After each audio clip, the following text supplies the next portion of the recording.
Alléluia. Donc, nous continuons. Donc, nous voulons dire que, nous voulons rappeler, Alléluia,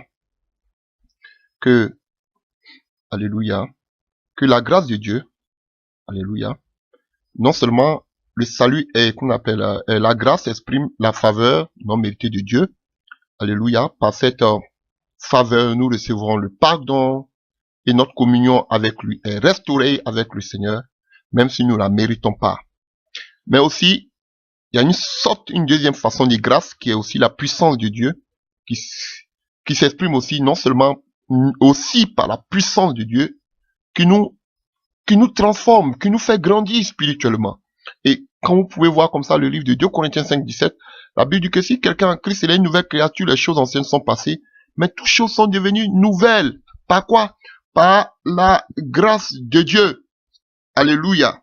Donc, non seulement la grâce nous fait accepter dans la famille de Dieu, mais elle nous accorde aussi la puissance dont nous avons besoin pour vivre la vie chrétienne. Alléluia. Nous avons besoin de cette grâce-là dans notre vie de tous les jours.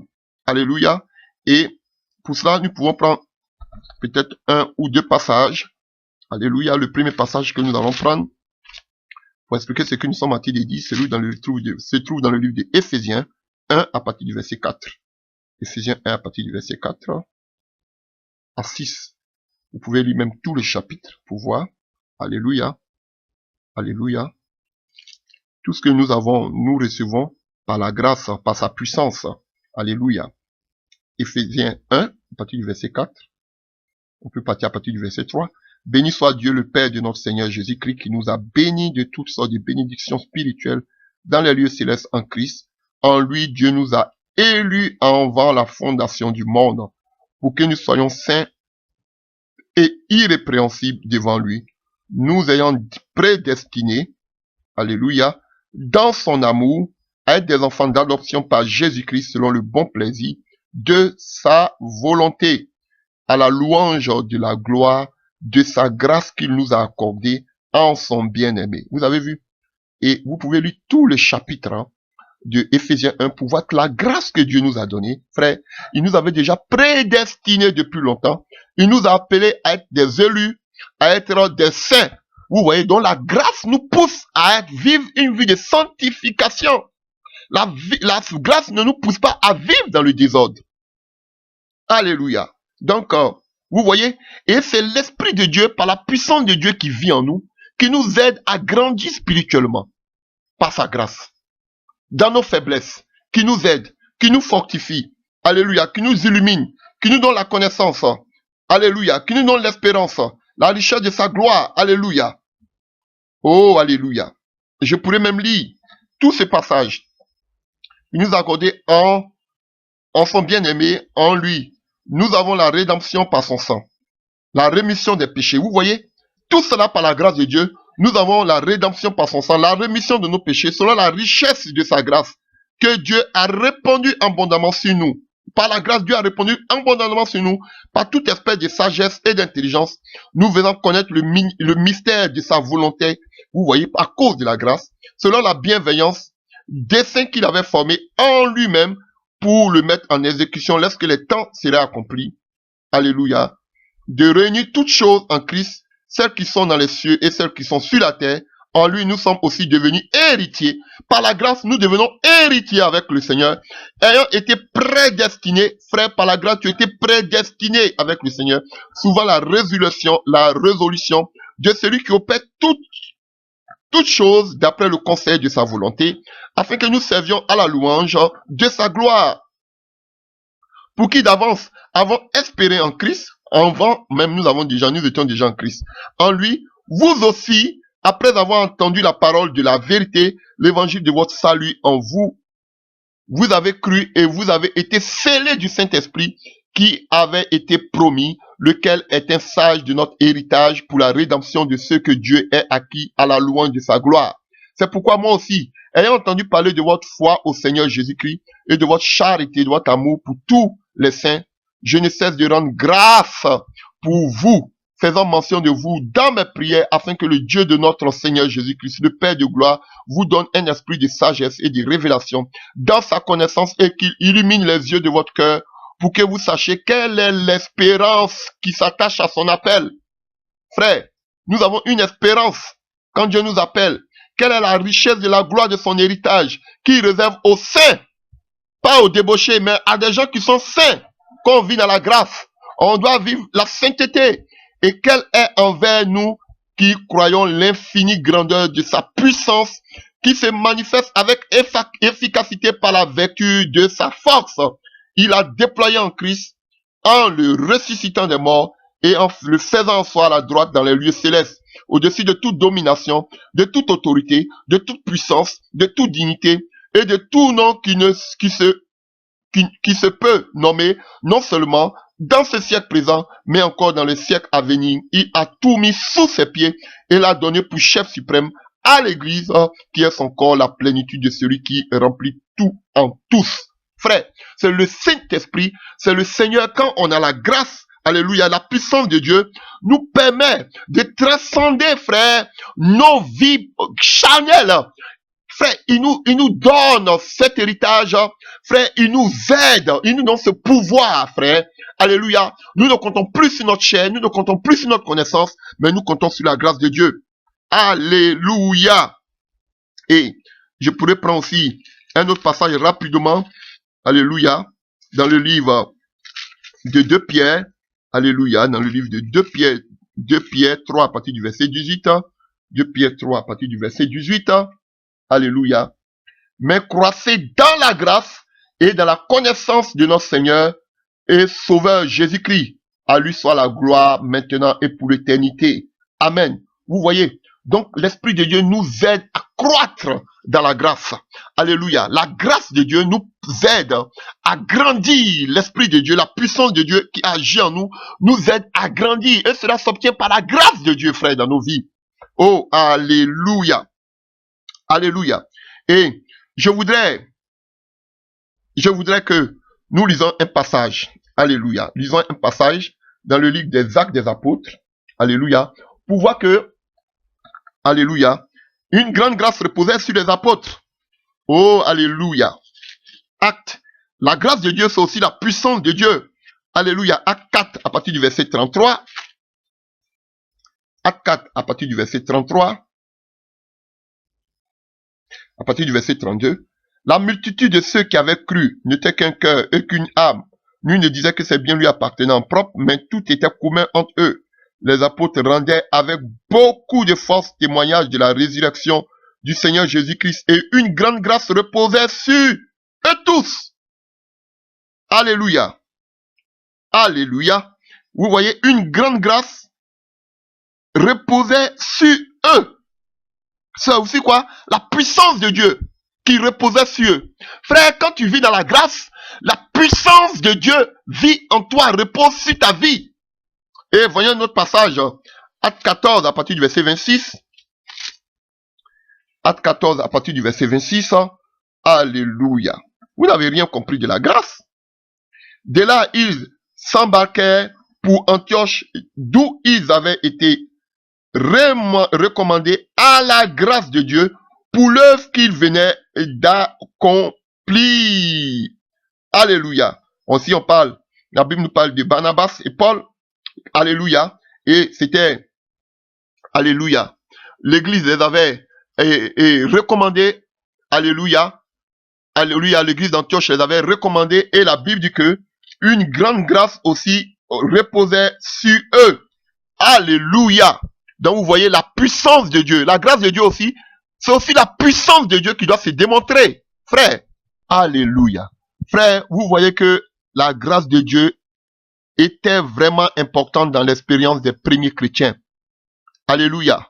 Pourquoi l'église d'Antioche pouvait-elle prier pour que la grâce de Dieu repose sur Paul et Barnabas? Et plus tard, avec aussi, qu'on appelle, avec, alléluia, avec les autres. Pourquoi? Avec Paul et Silas. Même dans la prison. Alléluia. C'était important. Frère, et vous allez voir que dans la vie de tous ceux qui étaient des héros de la foi, de tous ceux qui étaient des hommes de Dieu, alléluia, la force opératrice de la grâce, frère, a été révélée dans la vie de ces hommes, que ce soit dans l'Ancien Testament comme dans le Nouveau Testament, à travers la Bible entière. Alléluia. chaque héros de la foi a commencé sa marche avec Dieu, ils étaient pleinement conscients qu'ils avaient une faiblesse éternelle, frère. Ils étaient conscients qu'ils étaient incapables, frère. C'est ça aussi la grâce. Frère, Dieu vient prendre des personnes qui sont physiquement incapables. Là, maintenant, on va parler de l'appel. Dans le ministère, dans l'œuvre de Dieu. Frère, tous ceux que Dieu a appelés à son service, c'était des personnes, alléluia, qui étaient incapables. Alléluia. Et c'est la puissance de Dieu seulement qui a agi en eux, qui a travaillé dans leur vie, afin qu'ils deviennent le genre de personnes que Dieu voulait, afin qu'ils puissent accomplir son plan, son dessein, par eux, dans leur vie. Et ce sont ces exemples-là maintenant qu'on va voir. On va maintenant dans une autre dimension. On parle maintenant de la puissance de Dieu, parce que la grâce de Dieu aussi, la grâce de Dieu, c'est aussi la puissance de Dieu. Alléluia. Non seulement la grâce de Dieu dans le livre des Actes des Apôtres, une grande grâce reposait sur eux, c'était la puissance de Dieu qui reposait sur eux, la faveur de Dieu, la main de Dieu était sur eux, mais en plus de ça, nous allons voir que toutes ces personnes que Dieu a appelées étaient incapables. Il a fallu la grâce de Dieu pour qu'ils soient ce que Dieu veut qu'ils soient. Est-ce que vous arrivez à comprendre? Frère, tu ne pourras pas servir Dieu si tu comptes sur tes diplômes théologiques. Je vous dis la vérité.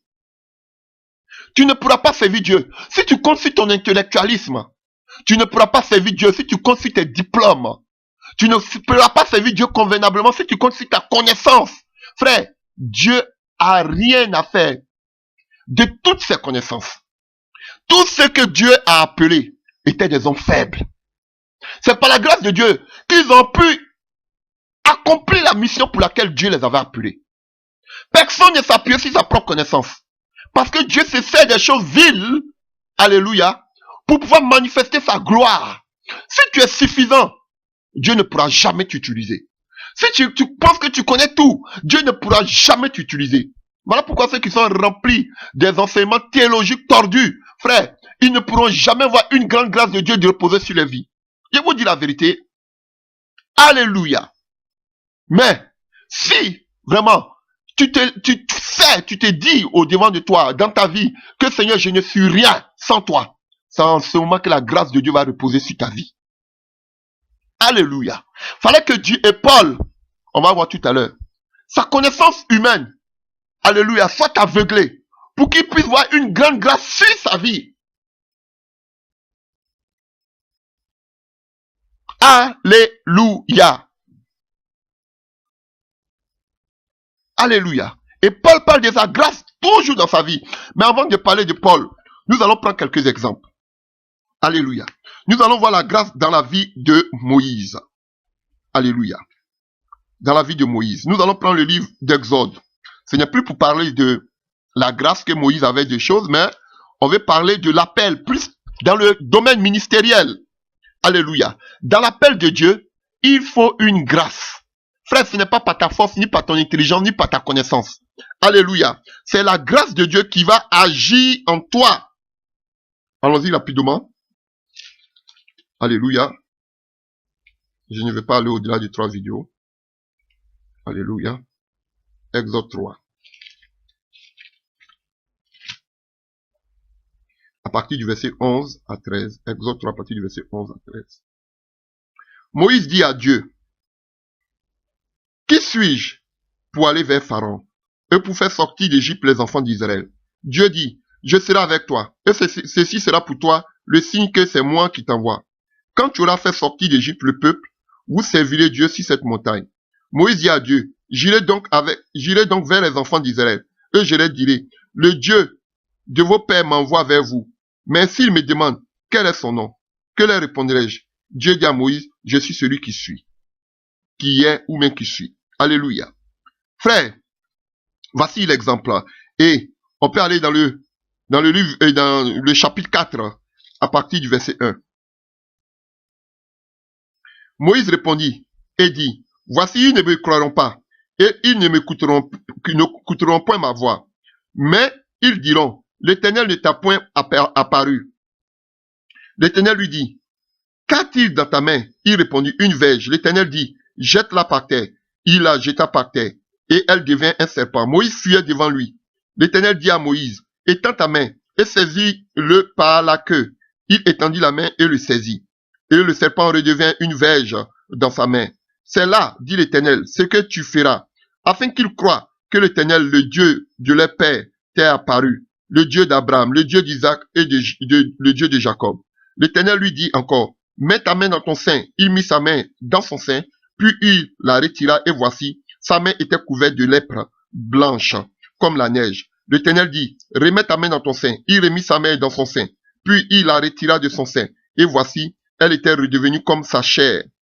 S'ils ne te croient pas, dit l'Éternel, et ne t'écoute pas la voix, et n'écoute pas la voix du premier signe, ils croiront à la voix du dernier signe. S'ils ne croient pas même à ces deux signes et n'écoutent pas ta voix, tu prendras de l'eau du fleuve, tu la répandras sur la terre, et l'eau que tu auras prise du fleuve deviendra du sang sur la terre. Moïse dit à l'Éternel, ah Seigneur, je ne suis qu'un homme qui est la parole, je suis pas un homme qui est la parole facile. Et ce n'est ni d'hier, ni d'avant-hier, ni même depuis que tu parles à ton serviteur, car j'ai la bouche et la langue embarrassées. Ça c'est une autre version, hein, plus facile. L'Éternel lui dit, qui a fait la bouche de l'homme? Et qui rend muet ou sourd, voyant ou aveugle? N'est-ce pas moi? L'Éternel, va donc, ce sera avec ta bouche, et je t'enseignerai ce que tu auras à dire. Moïse dit, ah Seigneur, envoie qui tu voudras envoyer. Alors la colère de l'Éternel s'enflamma contre Moïse et dit, n'a-t-il pas ton frère Aaron, le Lévite? Je sais qu'il parlera facilement. Alléluia. Le voici lui-même qui vient au-devant de toi. Alléluia. Alléluia. Vous voyez que le commandement que l'Éternel donna à Moïse n'était pas facile. On sait qu'en ce temps, l'Égypte était l'empire qui dominait le monde à l'époque. Et on sait que c'était une nation très méchante, avec un pharaon, qui était un leader satanique, alléluia, qui était doté d'une autorité, alléluia, qui considérait comme étant une autorité qui venait de Dieu. Et tous ceux qui vivaient en ce temps-là, de Moïse, avaient peur du pharaon, avaient la crainte de pharaon, frère.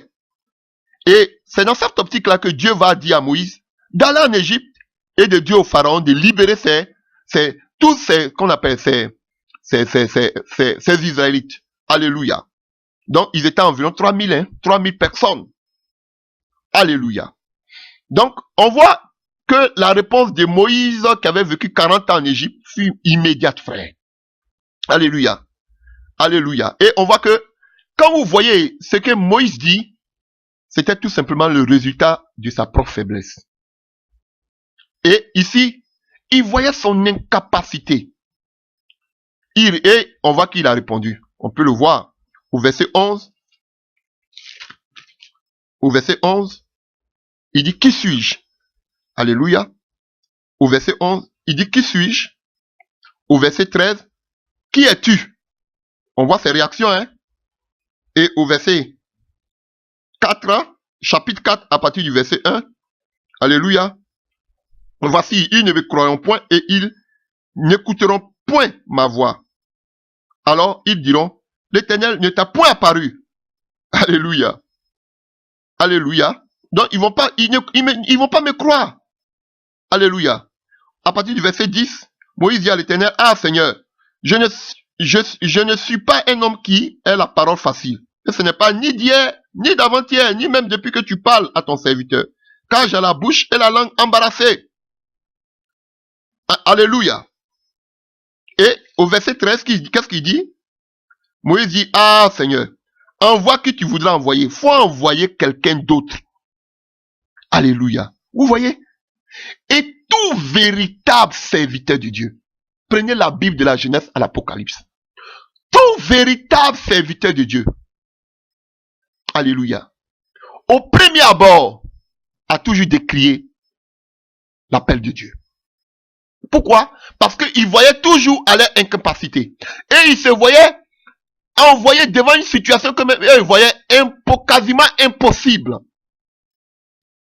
C'est pourquoi je dis toujours, quelqu'un qu'on dit Dieu t'appelle à le servir et tu sautes, tu ris, tu es content. Alléluia. C'est qu'il y a anguille sur roche. Toi-même, tu as un problème, tu es un aventurier. Parce que les véritables serviteurs de Dieu, eux-mêmes, ils fuient. Ils montrent leurs incapacités. Ce n'est pas possible. Seigneur, laisse-moi où je suis dans mon travail. Je ne veux pas. Alléluia. Et vous voyez le grand Moïse. Le grand Moïse refusait parce qu'il voyait ses faiblesses et son incapacité.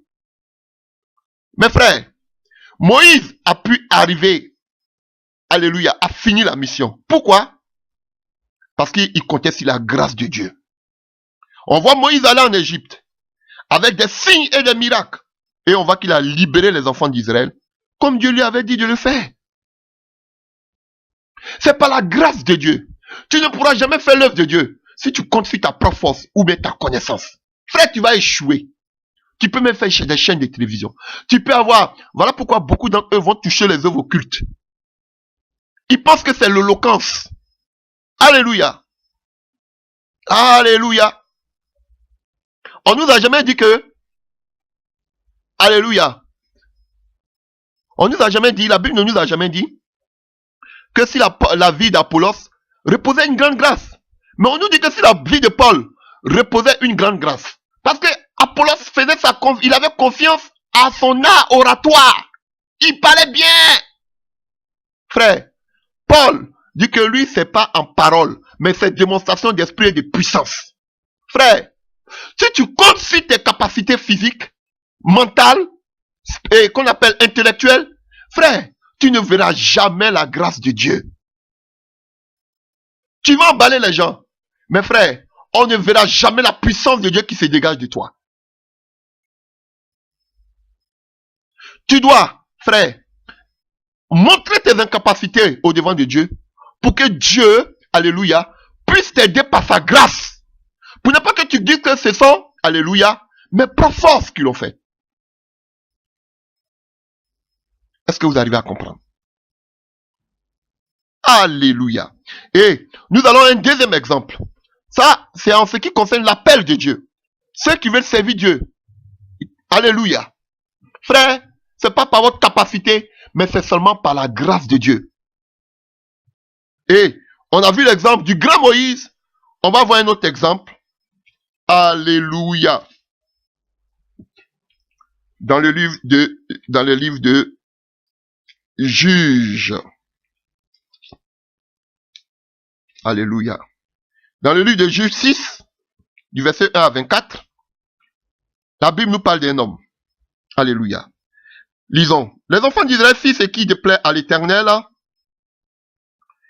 Et l'Éternel les livra entre les mains de Madian pendant 7 ans. La main de Madian fut puissante contre Israël pour échapper à Madian. Les enfants d'Israël se retirèrent dans les ravins des montagnes, dans les cavernes et sur les rochers fortifiés. Quand Israël avait sémé, Madian montait avec Amalek et les fils de l'Orient. Et ils marchaient contre lui. Ils campaient en face de lui, détruisaient les productions du pays jusqu'à vers Gaza. Eux ne laissaient en Israël ni vivre, ni brebis, ni bœuf, ni âne. Car ils montaient avec leurs troupeaux et leurs tentes. Ils arrivaient comme une multitude de sauterelles. Ils étaient innombrables, eux et leurs chameaux, et ils venaient dans le pays pour le ravager. Israël fut très malheureux à cause de Madian, et les enfants d'Israël criaient à l'Éternel. Lorsque les enfants d'Israël criaient à l'Éternel au sujet de Madian, l'Éternel envoya un prophète aux enfants d'Israël et leur dit, « Ainsi parle l'Éternel, le Dieu d'Israël. Je vous ai fait monter d'Égypte, et je vous ai fait sortir de la maison de servitude.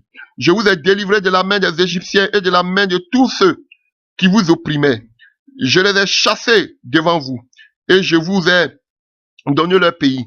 Je vous ai dit, je suis l'Éternel votre Dieu, vous ne craignez point les dieux des Amoréens dans le pays dans lequel vous habitiez.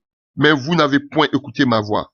Puis vint l'ange de l'Éternel, et il s'assit sous le térébinthe d'Ophra, qui appartenait à Joas, de la famille d'Abiézère. Gédéon, son fils, battait du froment au pressoir. Puis, pour le mettre à l'abri de Madian, l'ange de l'Éternel lui apparut et lui dit, « L'Éternel est avec toi, vaillant héros. » Gédéon lui dit, « Ah, mon Seigneur, si l'Éternel est avec nous, pourquoi toutes ces choses nous sont-elles arrivées? Et où sont ces prodiges que nos pères nous rencontrent quand ils disent, l'Éternel ne nous a-t-il pas fait sortir hors d'Égypte? Maintenant l'Éternel nous abandonne et il nous livre entre les mains des Madians. L'Éternel se tourna vers lui et dit, va avec cette force que tu as et délivre Israël de la main du Madian. N'est-ce pas moi qui t'envoie? Gédéon lui dit, ah mon Seigneur, avec quoi délivrerai-je Israël? Voici, ma famille est la plus pauvre à Manassé et je suis le plus petit dans la maison de mon père.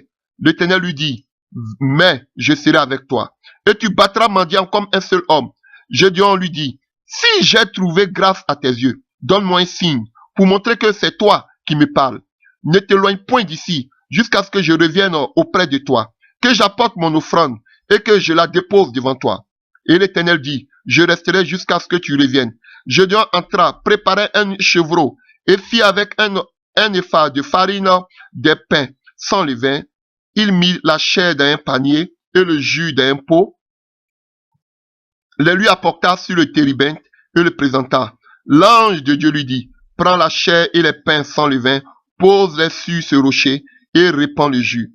Et il fit ainsi. L'ange répandit le jus et il fit ainsi. L'ange de l'Éternel avança l'extrémité du bâton qu'il avait à la main et toucha la chair et les pains sans levain. Alors il s'éleva du rocher un feu qui consuma la chair et les pains sans levain, et l'ange de l'Éternel disparut à ses yeux. Alléluia. Et vous pouvez lire cette histoire si vous voulez. Frère, voici une autre histoire. On voit que l'appel de Dieu est venu à Gédéon pour délivrer son peuple des armées du Madian.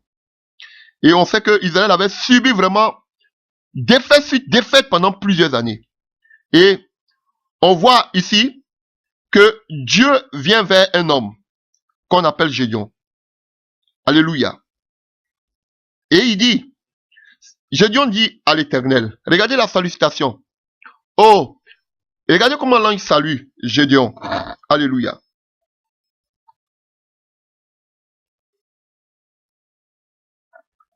L'ange de l'Éternel, au verset 12, lui apparut et lui dit, l'Éternel est avec toi, vaillant héros. Gédéon lui dit, ah mon Seigneur, si l'Éternel est avec nous, pourquoi toutes ces choses nous sont-elles arrivées? Où sont tous les prodiges que nos pères nous rencontrent? Frère, c'est ça le problème de l'Église aujourd'hui. C'est ça le problème de beaucoup de chrétiens. Il y a la Bible, on voit beaucoup de choses, beaucoup de prodiges dans la Bible. Mais où est ce Dieu? Pourquoi nous souffrons ainsi et autant? Frère, sœur, je te réponds automatiquement. C'est parce que tu ne sais pas que tu es un héros. C'est parce que tu ne sais pas que tu es un guerrier. C'est ça l'ignorance. Et ils étaient sous la domination des Madians.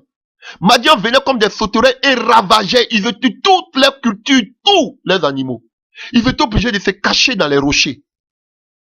Frère, vous voyez, le peuple de Dieu. Comment nous fuyons aujourd'hui devant les œuvres occultes? Alléluia. Pourtant, nous disons que nous sommes chrétiens. On a besoin que toujours les bishops prient pour nous. On a besoin toujours qu'on prie dans nos maisons. Frère. Parce que nous oublions. Nous ne voulons pas savoir que nous sommes des vaillants héros.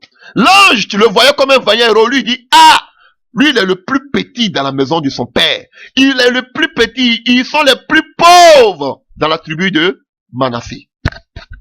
Alléluia. Il se voyait comme le plus petit. Dieu le voit grand, mais lui-même, il se voit petit.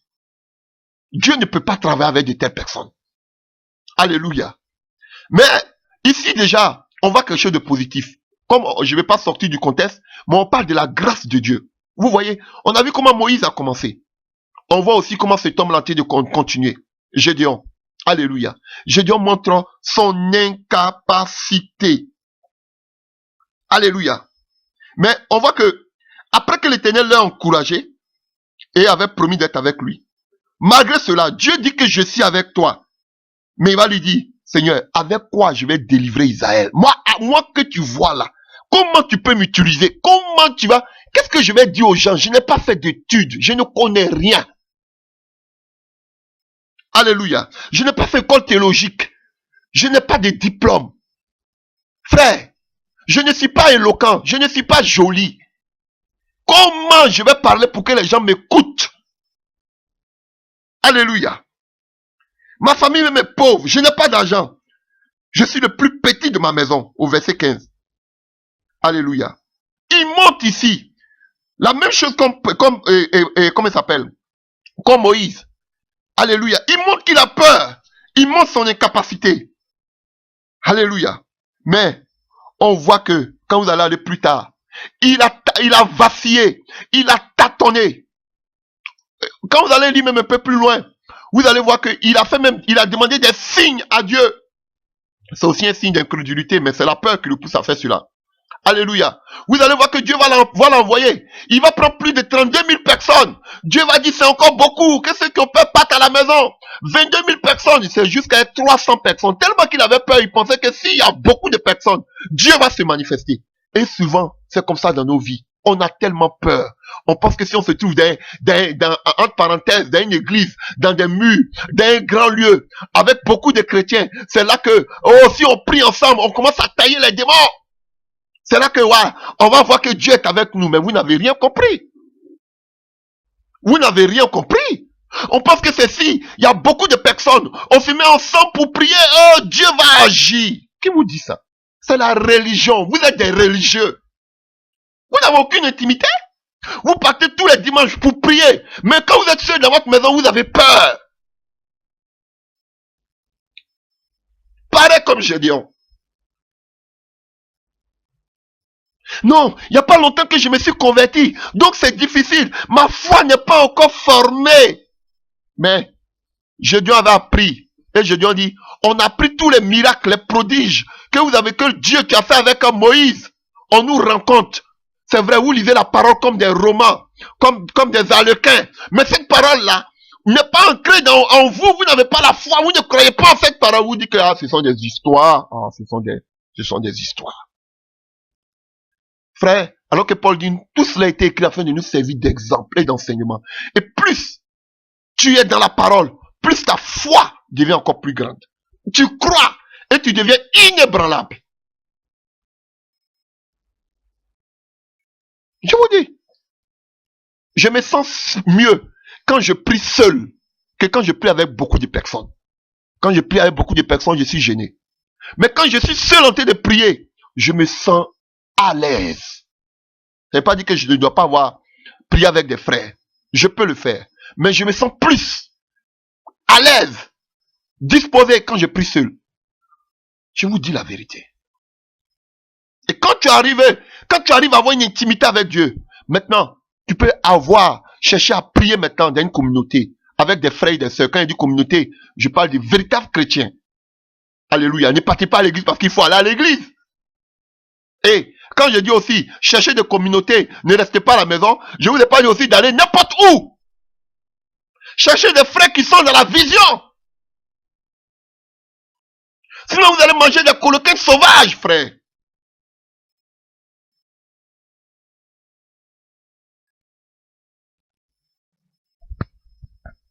Alléluia. Alléluia. Donc, on voit l'incapacité dans la vie de Gédéon. Alléluia. Mais on voit ses Gédéon. On voit ses faiblesses. On voit tout ce qu'il dit. Tout ce qu'il fait. Alléluia. Il montre son incapacité. Mais, en s'appuyant sur la grâce de Dieu, sur la puissance de Dieu, on voit Gédéon accomplir la tâche à laquelle Dieu l'a amené. Avec une petite armée. C'est vrai qu'au début, il avait peur. Il était déboussolé. Mais, c'était la grâce qui avait causé la différence. Frère, si tu t'appuies sur la grâce de Dieu, tu vas réussir. Mais si tu t'appuies sur ta connaissance, sur tes plans, parce que vous êtes des experts à faire des projets, des plans, je pense que ça va faire comme ça. Je pense que si on passe ici, si on fait comme ça, ça peut réussir. Alléluia. Si vous comptez sur vos plans, vous allez toujours échouer. Je vous dis. À l'époque, je pensais que non, il fallait que j'aie une grande église. Mais plus je me mettais sur une église, plus je me sentais pas. Plus je me mettais sur une œuvre, plus je me sentais pas. Frère, parce que je voulais aussi avoir comme tout le monde. Je voulais aussi montrer que non, il faut que j'ai des membres. Oh, regardez, quand je parle déjà, les gens viennent, la gloire de Dieu, la puissance de Dieu qui se dégage. Au fil du temps, Dieu m'a montré que c'est pas ça que je t'appelle. Mais j'ai dit non. Si je n'ai pas de frères, si je n'ai pas une grande église, ils ne sauront pas que je suis appelé de toi, Seigneur. Faut qu'on fiche j'aime des milliers de personnes pour qu'on sache que je suis appelé de toi. Voilà pourquoi aujourd'hui beaucoup se glorifient. Parce qu'ils voient qu'ils font 2, 3 cultes, 5 cultes. Ils se glorifient dans la chair. Frère, on n'est pas appelé de la même manière. Sache à la mission à laquelle ton Dieu t'appelle, c'est important. Alléluia. Il peut faire tous les enseignements pour pouvoir te dire, oh, tu es dans le faux, tu es dans l'erreur, ou bien tu as échoué. Frère, toi marche dans l'alliance avec ton Dieu. Tu n'as pas de compte à rendre à quelqu'un. Alléluia. Eux, c'est la mission. Eux, c'est la vision. De rester dans les vigouras. De se barricader. Alléluia. Chercher des milliers de personnes. Eux, c'est ça la vision. Alléluia. De vivre dans la routine. Qu'on les voit, eux, à longueur de journée, matin, midi, soir. Frère, ça devient... Ah, quel mot je peux dire? Alléluia. Ça devient maintenant votre royaume. Et vous êtes toujours vous êtes asseoir. On dit restez là, vous allez aller au paradis. Nous, on va vous former. Et vous vieillissez 30 ans là. Vous êtes toujours là. Vous êtes fiers. Je fais partie de telle œuvre. Je fais partie de telle œuvre. C'est à ça que Dieu vous a appelé. Quelle honte. Alléluia. Oh, alléluia. Qu'est-ce que je pourrais dire encore? Si je peux prendre encore 2 exemples. Alléluia. Alléluia. Vous voyez? Et alléluia. Pareil pour Jérémie. Jérémie 1. Parole de Jérémie, fils de Ikia, l'un des sacrificateurs d'Anatot dans le pays de Benjamin. La parole de l'Éternel fut adressée en ce temps au temps de Josias, fils d'Amon, roi de Juda. À la 13e année de son règne et au temps de Joachim, fils de Josias, roi de Juda, jusqu'à la fin de la 11e année de Sédécia, fils de Josias, roi de Juda, jusqu'à l'époque où Jérusalem fut amenée en captivité au 50e mois. La parole de l'Éternel me fut adressée en ces mots. Avant que je t'eusse formé dans le ventre de ta mère, je te connaissais, et avant que tu fusses sorti de son sein, je t'avais consacré, je t'avais établi prophète des nations. Je répondis, ah Seigneur éternel, voici, je ne sais point parler, car je suis un enfant. Et l'Éternel me dit, ne dis pas je suis un enfant, car tu iras vers tous ceux auprès de qui je t'enverrai, et tu diras tout ce que je t'ordonnerai. Ne les crains point, car je suis avec toi pour te délivrer, dit l'Éternel. Puis l'Éternel étendit sa main et toucha ma bouche, et l'Éternel me dit, voici, remets mes paroles, je mets mes paroles dans ta bouche, regarde, je t'établis aujourd'hui sur les nations, sur les royaumes, pour que tu arraches, pour que tu abattes, pour que tu ruines, pour que tu détruises, pour que tu bâtisses et que tu plantes. La parole de l'Éternel fut adressée en ces mots. Que vois-tu? Jérémie répondit, je vois une branche d'amande. Et l'Éternel dit, tu as bien vu, car je veille sur ma parole pour l'accomplir. Alléluia. Voici encore un exemple de Jérémie que Dieu a appelé. Un prophète qui a beaucoup souffert. Alléluia. Qui avait prédit, alléluia, la captivité qu'on appelle du royaume, qu'on appelle d'Israël. Vous voyez, frère? Mais regardez ce que Jérémie dit ici. Quand Dieu l'appelait, il n'a pas sauté, hurrah! Frère, il dit il est incapable, il dit il ne peut pas faire. C'est seulement la puissance de Dieu, la grâce de Dieu en toi qui pourra te qualifier pour la mission à laquelle Dieu t'envoie. Ça, c'est le premier signe de l'appel de Dieu dans ta vie. Comment tu reçois l'appel de Dieu dans ta vie? Regarde comment tous ceux-là ont reçu l'appel de Dieu dans leur vie. Ils se sont vus incapables. Et comme il a dit, on va voir Paul. On va voir Paul tout à l'heure. Et on va voir l'exemple de Paul. Pareil. Frère. Donc, c'est ce que vous devez comprendre. La grâce de Dieu, c'est une faveur qu'on ne mérite pas. Mais en dehors de ça aussi, la grâce, c'est la puissance de Dieu qui agit en nous. Non seulement pour nous faire grandir dans la foi, mais pour accomplir aussi le dessein de Dieu par nous. Alléluia. Voyons maintenant la grâce dans la vie de l'apôtre Paul. Alléluia. Alléluia. Voyons la vie de Paul. Alléluia. Paul même le dit, lui, hein, il a travaillé plus que tous les autres apôtres. Alléluia. Et nous voyons en Galates 1, verset 10. Et maintenant, est-ce la faveur des hommes que je désire ou celle de Dieu? Est-ce que je cherche à plaire aux hommes? Si je plaisais encore aux hommes, je ne serais pas serviteur de Christ. Je vous déclare, frère, que l'évangile qui a été annoncé par moi n'est pas de l'homme, car je ne l'ai ni reçu ni appris d'un homme, mais par une révélation de Jésus-Christ.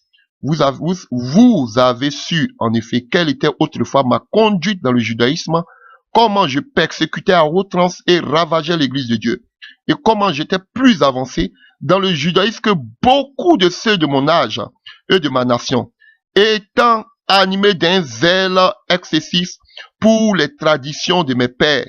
Mais lorsqu'il plut à celui qui m'avait mis à part dès le sein de ma mère et qui m'a appelé par sa grâce de révéler à moi son fils bien-aimé que j'annonçasse parmi les païens, aussitôt je ne consultai ni la chair ni le sang et je ne montai point à Jérusalem vers ceux qui firent apôtre avant moi, mais je partis pour l'Arabie, puis je reviens encore à Damas. Alléluia. Vous voyez, Paul nous dit que c'est par la grâce de Dieu. Il avait beaucoup de connaissances. Il a persécuté l'église de Dieu. Et il dit que c'est par la grâce qu'il était appelé. Il n'a pas dit que c'est par sa connaissance. Alléluia. Il était, lui-même il le dit ici, il était plus instruit que tous les enfants de son âge. Mais il dit que c'est par la grâce de Dieu. Ce n'est pas par sa connaissance. Ce n'est pas par sa force. Est-ce que vous arrivez à comprendre? Et nous allons prendre notre passage encore. Et prenons encore un deuxième passage dans le livre de 1 Corinthiens 15. 1 Corinthiens 15. À partir du verset 6. Non. À partir du verset 3. 1 Corinthiens 15 à partir du verset 3. Je vous enseignais avant tout comment je l'avais aussi reçu, que Christ est mort pour nos péchés selon les Écritures, qu'il a été enseveli et qu'il est ressuscité le troisième jour, selon les Écritures, et qu'il est apparu à Céphas, puis aux 12. Ensuite, il est apparu à plus de 500 frères à la fois, dont la plupart sont encore vivants, et dont quelques-uns sont morts. Ensuite, il est apparu à Jacques, puis à tous les apôtres, après eux tous. Et il m'est aussi apparu à moi, comme à l'avorton, car je suis le moindre des apôtres. Je ne suis pas digne d'être appelé apôtre, parce que j'ai persécuté l'église de Dieu. Par la grâce de Dieu, je suis ce que je suis. Et sa grâce envers moi n'a pas été vaine. Alléluia. Loin de là, j'ai travaillé plus que tous. Alléluia. Non pas moi, toutefois, mais la grâce de Dieu qui est avec moi. Vous comprenez? Oh, alléluia, que c'est puissant. Vous voyez? Paul montre que Dieu a fait de grandes choses. Jésus s'est révélé aux disciples, envers lui, aux Pierre, tout qui les a choisis. Mais Dieu, dans sa grâce, a permis que lui soit appelé apôtre. Lui, un avorton. Alléluia. Il ne mérite pas ça parce que il a tué beaucoup de chrétiens, c'est Paul. Mais il dit que c'est une grâce que Dieu l'a appelé. Et il dit, il ne veut pas se glorifier, mais il a travaillé que plus que tous les autres apôtres qu'il a trouvés avant lui. Et il dit que Paul va encore plus loin.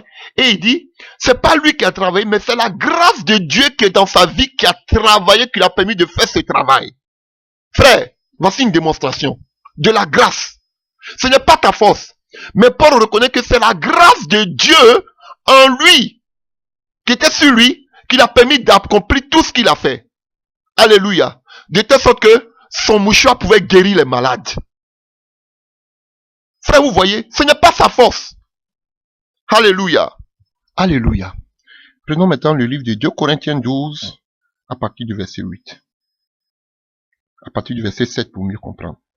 Et pour que je ne sois pas enflé d'orgueil à cause de l'excellence de ces révélations, il m'a été mis une écharde dans la chair, un ange de Satan pour me souffleter et m'empêcher de m'enorgueillir. 3 fois, j'ai prié le Seigneur de l'éloigner de moi, et il m'a dit, ma grâce te suffit, car ma puissance s'accomplit dans la faiblesse. Waouh! Est-ce que vous comprenez, frère? Donc, et vous pouvez continuer, hein. Vous pouvez continuer même qu'on appelle au chapitre 11 aussi, vous allez voir toutes les souffrances. Alléluia. S'accomplit dans les faiblesses, je me glorifierai donc bien plus volontairement de mes faiblesses afin que la puissance de Christ repose sur moi. Alléluia. Dans ces faiblesses, dans ces persécutions, dans ces outrages, c'est en ce moment-là que la grâce de Dieu va reposer sur lui. Il est dit, il avait un mal. D'autres disent que c'est l'œil, d'autres disent que c'est dans la chair, c'est dans le corps. Il était malade. Alléluia. Donc frère, il y a beaucoup de commentaires là-dessus. Alléluia. Bon, vous pouvez voir Galates 4, verset 13 à 15, parlant de cette échade, ou bien Galates 6 à partir du verset 11. D'autres disent qu'il souffrait des yeux, d'autres disent qu'il avait le paludisme, d'autres disent qu'il avait l'épilepsie, ça je n'y crois pas. D'autres disent que c'était peut-être une souffrance morale, bon, qui venait peut-être de Satan, pour le frapper un peu, mais il a demandé à Dieu de le délivrer de cela. Frère, vous avez vu, je ne dis pas que, frère, un chrétien peut tomber malade. Voilà, je parle pas des maladies occultes et consorts. On a vu même que le grand Élisée, alléluia, alléluia, il est mort d'une maladie. On dit pendant que la maladie le fatiguait, le roi est venu vers lui, il a dit prends prends ta arc et lance à la fenêtre. Il était malade. Pendant qu'il donnait encore, il était malade, mais il donnait encore des révélations au roi. Vous voyez? Donc, Dieu peut permettre certaines choses. Pour ne pas que nous puissions nous enorgueillir. Vous voyez? Et, regardez ici. Là, mettons, on parle de la souffrance et de la maladie. Paul était malade. Il a demandé à Dieu de le délivrer. Alors qu'on sait que les miracles que Dieu opérait par Paul. Et qu'est-ce que Dieu lui dit? Ma grâce te suffit. Que c'est dans tes faiblesses que on peut lire bien. Et il m'a dit, ma grâce te suffit, car ma puissance s'accomplit dans la faiblesse. Donc, la grâce est synonyme de la puissance aussi de Dieu. Frère, est-ce que vous comprenez? Quand on a la grâce, on a la faveur de Dieu. Mais aussi, la grâce de Dieu, c'est aussi la démonstration de la puissance de Dieu. Et Paul demande à Dieu de le délivrer. Et Dieu dit que non, la grâce que tu as sur ta vie là, ça me plaît comme ça. C'est avec cette grâce que je vais agir. Alléluia. T'as pas besoin d'être guéri. Mais laisse avec cette grâce là, je vais travailler dans tes faiblesses, dans tes souffrances. C'est là que encore je vais me glorifier encore plus. Alléluia. Si c'était d'autres, ils vont dire, mais toi-même tu nous prêches ça, mais toi-même faut te guérir d'abord. Toi-même tu nous parles de la guérison, de la délivrance, mais toi-même on voit comment tu es malade, à fait que quelque part tu as péché. Et ils voient tout en péché. Alléluia. Comme les amis de Job. Frère, mais on voit ici, alléluia, on voit que même Paul, alléluia, avait une maladie dans l'échappe. Mais frère, ne prenez pas toute maladie aussi au Seigneur. Attention, ayons le discernement. Paul a eu la réponse de sa maladie. Il savait d'où venait sa maladie. Et Dieu lui a dit, c'est moi-même j'ai mis ça pour ne pas que tu t'enorgueillisses, parce que je fais de grandes choses par tes mains. Mais je vous dis la vérité. Et j'aurais voulu même que Dieu fasse avec ses serviteurs d'aujourd'hui. Parce qu'ils sont tellement arrogants, orgueilleux. Ils se glorifient de leurs œuvres dans la chair. Alléluia. Et je prie, je bénis le Seigneur qu'il ait fait comme ça dans la vie de Pierre pour ne pas que Pierre se détourne. Mais vous voyez, beaucoup de personnes aujourd'hui, ils sont bien portants, mais au fur et à mesure, ils deviennent des malades spirituels. Parce qu'ils sont devenus arrogants, orgueilleux. Parce qu'ils voient les bâtisses remplies. Ils voient des milliers de personnes qui les suivent. Donc ils pensent qu'ils sont arrivés, comme on dirait chez nous. Ils ne comptent même plus sur la grâce de Dieu. Mais ils comptent sur les œuvres.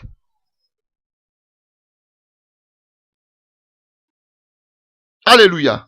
Des Nebuchadnezzar modernes. Qui bâtissent des statues. Alléluia. Des vigouras. Alléluia. Donc vous voyez, la grâce est synonyme aussi de la puissance de Dieu. Ma puissance te suffit. Je me manifeste comme ça dans ta vie, ça va. Alléluia. Donc, vous allez voir que Paul même dit que tout ce qui est arrivé dans sa vie, c'était une grâce. Parce que comment Dieu peut appeler quelqu'un qui a persécuté l'église de Dieu? Alléluia. Donc, vous voyez la grâce, frère. Quand tu as l'approbation de Dieu, quand tu vis dans la sanctification, dans la grâce de Dieu, comme il y a tellement d'exemples que je peux donner. Comme s'appelle la maman de Anne, la maman de Samuel. Elle craignait Dieu, elle persévérait. Mais au moment opportun, Dieu lui a donné ce qu'elle voulait, ou elle pensait que tout était fini. Voici la grâce. La main de Dieu, comment où s'arrête celle des hommes, où nous pensons que tout est fini. Frère. Alléluia. Là où cette femme voulait mourir à son enfant, et le prophète vient, et il dit, tu ne mourras pas. Et l'huile, c'était son dernier gâteau. Alléluia. Avec Élie. Et il dit, donne-moi ce gâteau. Tu ne manqueras pas de quelque chose. Alléluia. Là où elle devait mourir, la grâce arrive. Rien à voir avec le fait que on peut pécher. Dieu nous pardonne. Vous n'avez rien compris. Vous avez besoin de délivrance. Vous n'avez rien compris. Alléluia. Quand je parle de délivrance, je ne parle pas seulement des démons, mais la mentalité doit être délivrée. Alléluia. Alléluia. Et voici nos promesses. Et Dieu nous donne des promesses. Oh, alléluia. Quand tu vis dans la présence de Dieu, quand tu es sous la grâce de Dieu, alléluia. Alléluia. Nous allons finir. Alléluia. Mais je vais vous donner 2 passages. Vous devez savoir, frère, que dans notre relation avec le Seigneur, quand nous marchons avec lui, chaque jour nous pouvons rencontrer des situations difficiles qui nous accablent. Alléluia. Et ce que Dieu nous demande, c'est d'avoir confiance en sa parole. Nous devons exprimer notre confiance par l'obéissance, pas par le péché, et se repentir, frère. Et cela prouvera que, alléluia, en dépit des circonstances que nous pouvons traverser, par la parole de Dieu, en mettant confiance au Seigneur, par la foi, par la grâce, la puissance qui découle de la grâce, alléluia, nous fera triompher de toutes sortes de situations. Frère, c'est ça. Avoir confiance au Seigneur. Savoir que nous avons une, qu'on appelle une place privilégiée. Alléluia, auprès du Seigneur. C'est pourquoi nous voulons finir par là. Nous avons des promesses. Dieu nous donne 2 belles promesses par lesquelles je voudrais que nous finissions. Alléluia. Oh, alléluia. Dans le livre de Hébreux 4, verset 16. Oh, alléluia. Prenons rapidement le livre de Hébreux 4 à partir du verset 16. Que nous dit Hébreux 4 à partir du verset 16? Alléluia. Oh, alléluia. À partir du verset 14, ça me plaît. Ainsi, puisque nous avons un grand souverain sacrificateur qui a traversé les cieux, Jésus le Fils de Dieu, demeurons fermes dans la foi que nous professons. Car nous n'avons pas un souverain sacrificateur qui ne puisse compatir à nos faiblesses. Au contraire, il était tenté comme nous en toutes choses, sans commettre de péché. Vous voyez, sans commettre de péché.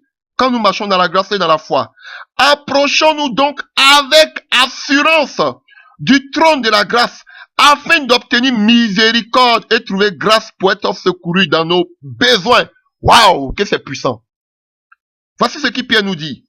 Et je dis Pierre, Paul, bon, l'auteur d'Hébreux, d'autres n'aiment pas cela, mais alléluia.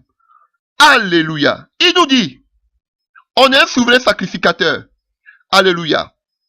Qui est capable, qui sait, alléluia, de quoi nous avons besoin. Il connaît nos faiblesses. Il sait nos faiblesses. Alléluia.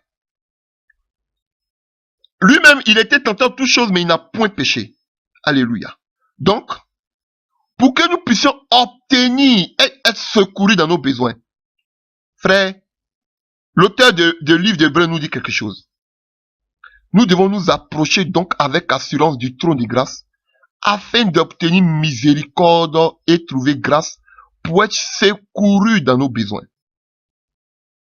Frère, quand tu vis sur la grâce, dans la grâce de Dieu, frère, tu peux t'approcher avec assurance alléluia, du trône de grâce. Frère, est-ce que vous comprenez? On a vu que tout le monde ne pouvait pas s'approcher du trône de grâce.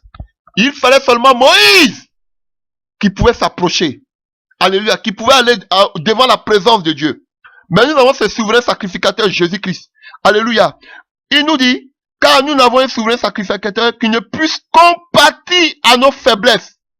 Au contraire, il était tenté comme nous en toutes choses, sans commettre de péché. Approchons-nous donc avec assurance du trône de la grâce afin de t'obtenir miséricorde et de trouver grâce pour être secouru dans nos besoins. Frère, il connaît tes faiblesses, ma soeur.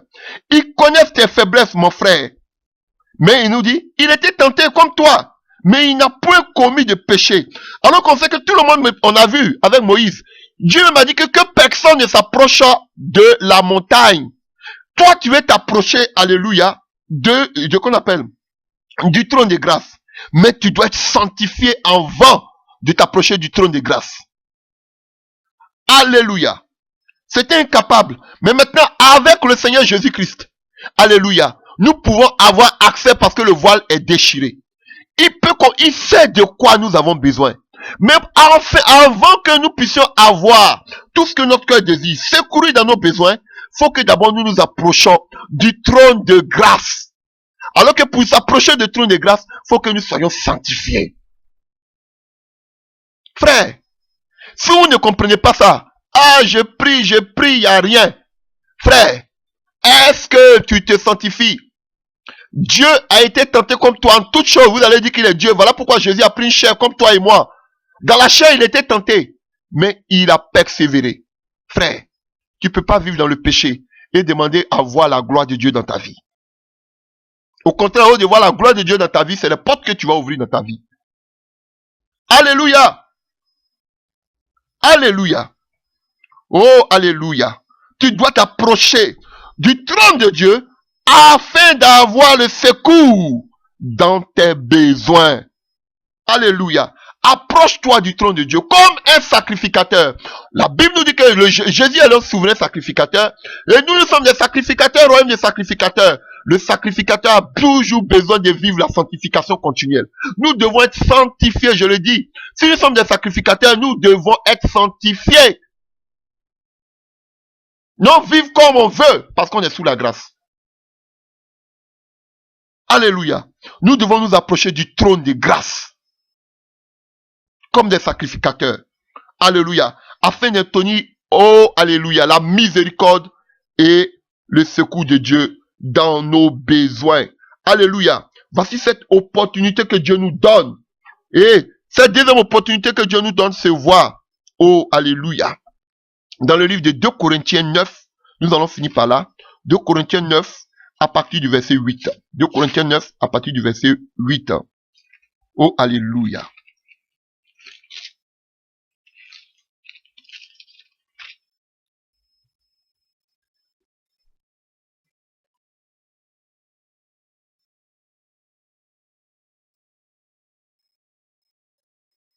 Donc, Corinthiens 9 à partir du verset 8. Dieu aime celui qui donne avec joie. Et Dieu aime celui qui donne. Et Dieu peut vous combler de toutes sortes de grâces, afin que possédant toujours en toutes choses de quoi satisfaire à vos besoins, vous avez encore en abondance pour toute bonne œuvre. Alléluia. Vous voyez? Est-ce que vous comprenez? Et Dieu peut vous combler de toutes sortes de grâces, afin que possédant toujours en toutes choses de quoi satisfaire à tous vos besoins, vous avez encore en abondance pour toute bonne œuvre. Frère, tu ne peux pas manquer de quelque chose. Je vous dis, tous ceux qui prêchent la prospérité au consulat, je vous dis, sans langue de bois, ce sont des gens qui n'ont pas la foi, qui ne craignent pas Dieu. Ils ont pour Dieu le gros ventre. Frère, la parole de Dieu nous dit ici, que Dieu va nous combler de toutes sortes de grâces, afin que possédant toujours en toutes choses de quoi satisfaire à tous nos besoins, tu ne manqueras de rien. Fais de l'Éternel tes délices, il te donnera tout ce que ton cœur désire. Tu ne manqueras de rien, de quoi satisfaire à tous vos besoins, parce que vous avez encore en abondance pour toute bonne œuvre. Frère, Dieu va toujours pouvoir vos besoins. Seulement que vous vous approchez du trône des grâces. Voici vos promesses. Quand vous vivez dans la grâce, Dieu permet que vous vous approchiez du trône là où seulement les sacrificateurs ou Moïse pouvait arriver, mais toi aussi tu peux arriver là. Et du fait que tu vis sur la grâce, Dieu pourvoit à tous tes besoins, frère. Oh, alléluia. Frère, tu dois décider de recevoir la grâce de Dieu dans ta vie. Demande à Dieu que sa grâce surabonde dans ta vie. Oh oui, car là où le péché a abondé, la grâce de Dieu a surabondé. Alléluia. Tu dois plus vivre selon le péché, mais par la grâce de Dieu. Frère, plus dans le péché, mais dans la grâce de Dieu. Oh, alléluia. Et que sa grande puissance te soit accordée pour affronter chaque chose et chaque problème qui surviennent dans ta vie, frère. Oh, alléluia. Frère, tu as besoin de l'Esprit de Dieu pour grandir. Tu as besoin de l'Esprit de la grâce dans ta vie pour t'aider à aller de l'avant. Ce n'est point par ta force ni par ta connaissance.